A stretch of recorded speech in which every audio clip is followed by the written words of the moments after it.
بسم الله الرحمن الرحيم. ألف لام ميم. غلبت الروم في أدنى الأرض وهم من بعد غلبهم سيغلبون في بضع سنين. لله الأمر من قبل ومن بعد ويومئذ يفرح المؤمنون بنصر الله ينصر من يشاء وهو العزيز الرحيم. وعد الله لا يخلف الله وعده ولكن أكثر الناس لا يعلمون ظاهرا من الحياة الدنيا وهم عن الآخرة هم غافلون. أولم يتفكروا في أنفسهم ما خلق الله السماوات والأرض وما بينهما إلا بالحق وأجل مسمى وإن كثيرا من الناس بلقاء ربهم لكافرون. أولم يسيروا في الأرض فينظروا كيف كان عاقبة الذين من قبلهم كانوا أشد منهم قوة وأثاروا الأرض وعمروها أكثر مما عمروها وجاءتهم رسلهم بالبينات فما كان الله ليظلمهم ولكن كانوا أنفسهم يظلمون. ثم كان عاقبة الذين أساءوا السوء أن كذبوا بآيات الله وكانوا بها يستهزئون. الله يبدأ الخلق ثم يعيده ثم إليه ترجعون. ويوم تقوم الساعة يبلس المجرمون ولم يكن لهم من شركائهم شفعاء وكانوا بشركائهم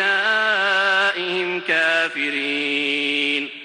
ويوم تقوم الساعة يومئذ يتفرقون فأما الذين آمنوا وعملوا الصالحات فهم في روضة يحبرون وأما الذين كفروا وكذبوا بآياتنا ولقاء الآخرة فأولئك في العذاب محضرون. فسبحان الله حين تمسون وحين تصبحون وله الحمد في السماوات والأرض وعشيا وحين تظهرون. يخرج الحي من الميت ويخرج الميت من الحي ويحيي الأرض بعد موتها وكذلك تخرجون. ومن آياته أن خلقكم من تراب ثم إذا أنتم بشر تنتشرون. ومن آياته أن خلق لكم من أنفسكم أزواجا لتسكنوا إليها وجعل بينكم مودة ورحمة إن في ذلك لآيات لقوم يتفكرون. ومن آياته خلق السماوات والأرض واختلاف ألسنتكم وألوانكم إن في ذلك لآيات للعالمين. ومن آياته منامكم بالليل والنهار وابتغاؤكم من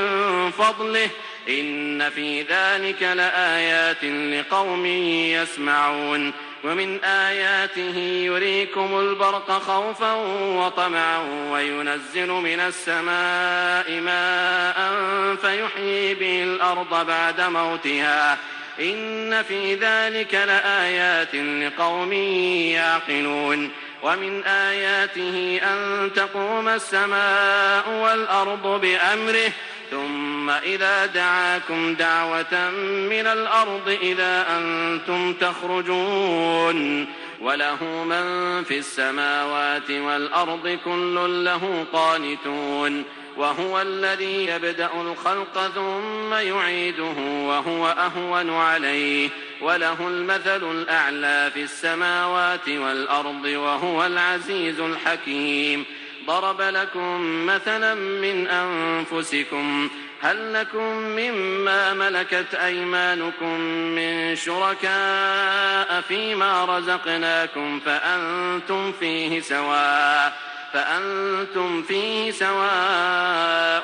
تخافونهم كخيفتكم أنفسكم كذلك نفصل الآيات لقوم يعقلون بل اتبع الذين ظلموا أهواءهم بغير علم فمن يهدي من أضل الله وما لهم من ناصرين فأقم وجهك للدين حنيفا فطرة الله التي فطر الناس عليها لا تبديل لخلق الله ذلك الدين القيم ولكن أكثر الناس لا يعلم منيبين إليه واتقوه وأقيموا الصلاة ولا تكونوا من المشركين من الذين فرقوا دينهم وكانوا شيعا كل حزب بما لديهم فرحون وإذا مس الناس ضر دعوا ربهم منيبين إليه ثم إذا أذاقهم منه رحمة إذا فريق منهم بربهم يشركون ليكفروا بما آتيناهم فتمتعوا فسوف تعلمون أم أنزلنا عليهم سلطانا فهو يتكلم بما كانوا به يشركون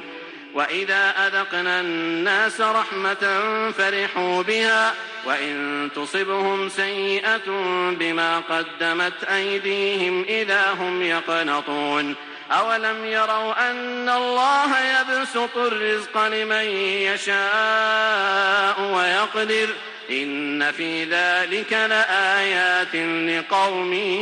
يؤمنون فآت ذا القربى حقه والمسكين وابن السبيل ذلك خير للذين يريدون وجه الله وأولئك هم المفلحون وما آتيتم من ربا ليربو في أموال الناس فلا يربو عند الله وما آتيتم من زكاة تريدون وجه الله فأولئك هم المضعفون الله الذي خلقكم ثم رزقكم ثم يميتكم ثم يحييكم هل من شركائكم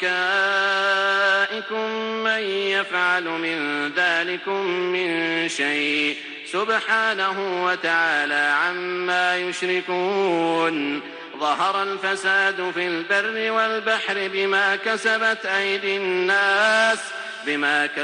أيدي الناس ليذيقهم بعض الذي عملوا لعلهم يرجعون قل سيروا في الأرض فانظروا كيف كان عاقبة الذين من قبل كان أكثرهم مشركين فأقم وجهك للدين القيم من قبل أن يأتي يوم لا مرد له من الله يومئذ يصدعون من كفر فعليه كفره ومن عمل صالحا فلأنفسهم يمهدون ليجزي الذين آمنوا وعملوا الصالحات من فضله إنه لا يحب الكافرين ومن آياته أن يرسل الرياح مبشرات وليذيقكم من رحمته ولتجري الفلك بأمره ولتبتغوا من فضله ولعلكم تشكرون ولقد أرسلنا من قبلك رسلا إلى قومهم فجاءوهم بالبينات فانتقمنا من الذين أجرموا وكان حقا علينا نصر المؤمنين الله الذي يرسل الرياح فتثير سحابا فيبسطه في السماء كيف يشاء ويجعله كسفا فترى الودق يخرج من خلاله فإذا أصاب به من يشاء من عباده إذا هم يستبشرون وإن كانوا من قبل أن ينزل عليهم من قبله لمبلسين فانظر إلى آثار رحمة الله كيف يحيي الأرض بعد موتها إن ذلك لمحيي الموتى وهو على كل شيء قدير ولئن أرسلنا ريحا فرأوه مصفرا لظلوا من بعده يكفرون فإنك لا تسمع الموتى ولا تسمع الصم الدعاء إذا ولوا مدبرين وما أنت بهاد العمي عن ضلالتهم إن تسمع إلا من يؤمن بآياتنا فهم مسلمون الله الذي خلقكم من ضعف ثم جعل من بعد ضعف قوة ثم جعل من بعد قوة ضعفا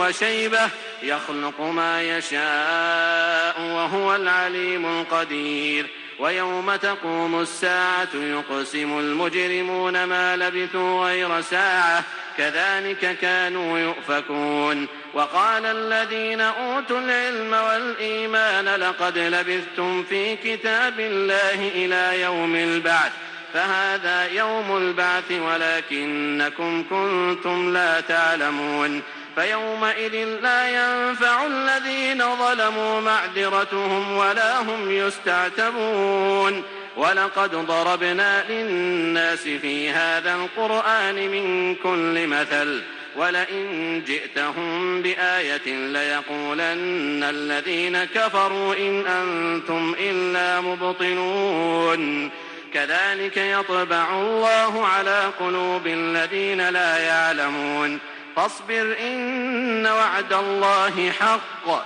ولا يستخفنك الذين لا يوقنون